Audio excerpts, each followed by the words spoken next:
Fanfiction story Ripples of Fate, author CARAXES Blood a Serpent. Chapter 4, The Difference of Life. John had been in the capital for almost 3 weeks, and the nausea he felt from the city's smell had already subsided.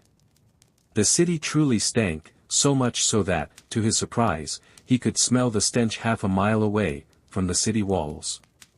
Needless to say, as he walked with the king's retinue through the cobbled streets of Flea Bottom, he barely restrained himself from spitting his breakfast back out. But when they finally reached the Red Keep, its silhouette towering over the entire city, standing on Aegon's Hill. Then John was even more surprised by the contrast between the castle itself and the city. The Red Keep was, without a doubt, the most luxurious place he had ever seen. Even Winterfell, considered the heart of the north, was far less luxurious than the Red Keep.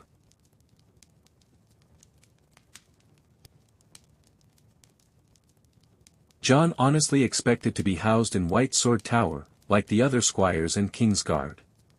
But it turned out there were no available rooms in the tower, so he was offered a room in the Tower of the Hand, which was currently occupied by his father and his northern retinue, consisting of over 200 guardsmen of House Stark and 24 servants from Winterfell whom his father had taken south with him.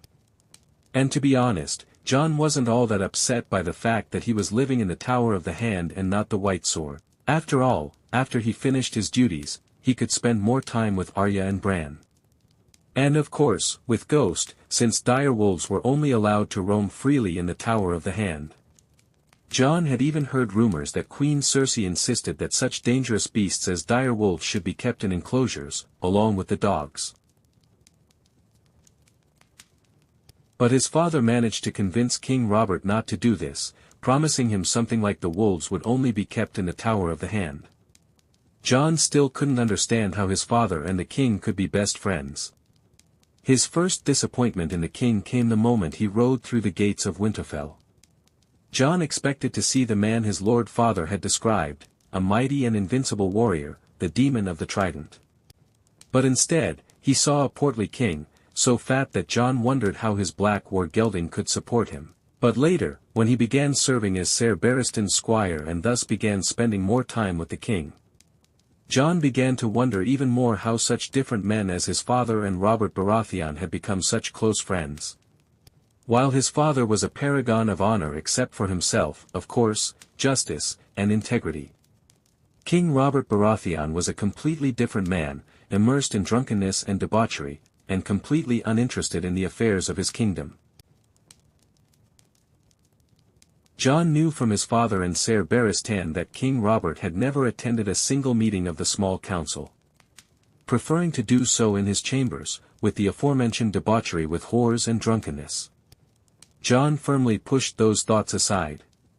He's your king, and your lord father's best friend, and you have no right to judge him, he repeated to himself every time he dismissed thoughts of the king's obvious incompetence.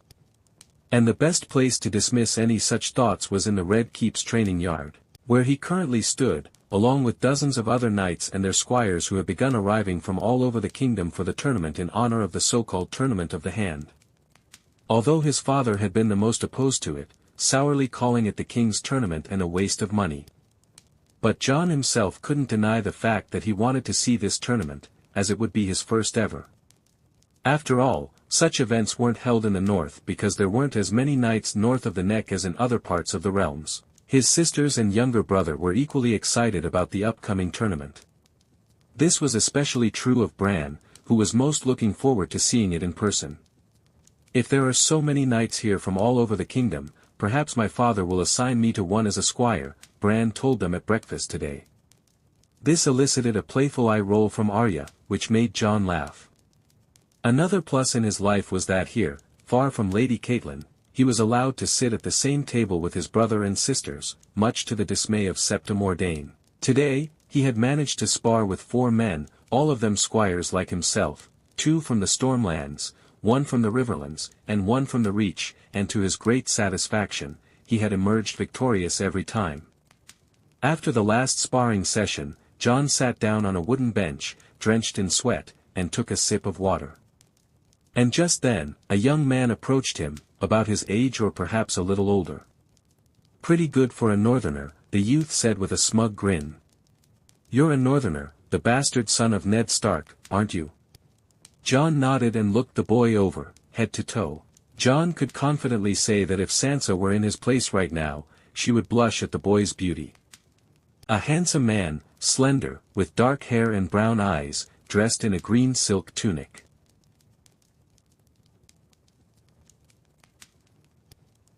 Yes, Jon nodded. And you? Ser Loras Tyrell, the boy replied. Jon's eyes widened slightly. He had heard stories at court about Loras Tyrell, better known as the Knight of Flowers, knighted a couple of months ago by King Renly Baratheon's brother. I saw your sparring, and I must say, it was quite good, Loras said smugly. Now I understand why Ser Barristan himself took you as a squire. Jon shrugged indifferently. Probably, Jon replied. I suppose. Oh, that's northern modesty, Loras chuckled and paused. Well, if you want, I wouldn't mind a sparring match. Well, come on, sir, Jon said, rising from his seat. Just Loras, Loras grinned at him. Friends, if you watched this video to the end, and you are interested in this topic, then subscribe, like, and comment.